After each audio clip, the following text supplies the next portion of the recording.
আমাদের যে কুলি ওনার ফোন থেকে ড্রাইভার দাদাকে ফোন করা হচ্ছে।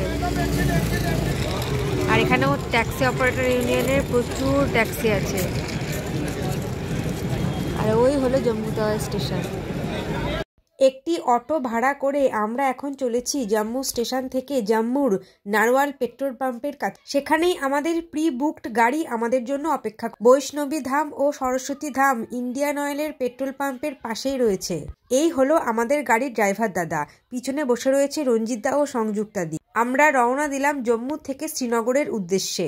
রাস্তায় কিছু দূর পরপর অমরনাথ যাত্রীদের ওয়েলকাম ব্যানার লাগানো রয়েছে। গাড়িতে ওঠার সাথে সাথেই আমাদের ড্রাইভার দাদা ভীষণ তাড়া দিচ্ছিলেন, কারণ বেলা 12টার আগে উধমপুর চেকপোস্ট পার করতে না পারলে ওইদিকে আমাদের আর যেতে দেবে। তখন বেজে গিয়েছে প্রায় 11টা। জম্মু থেকে উধমপুরের দূরত্ব 60 কিলোমিটার, যা আমাদের 1 ঘন্টায় পার করতেই হবে। খুব তাড়াতাড়ি ফিরছি পরের শর্টসে।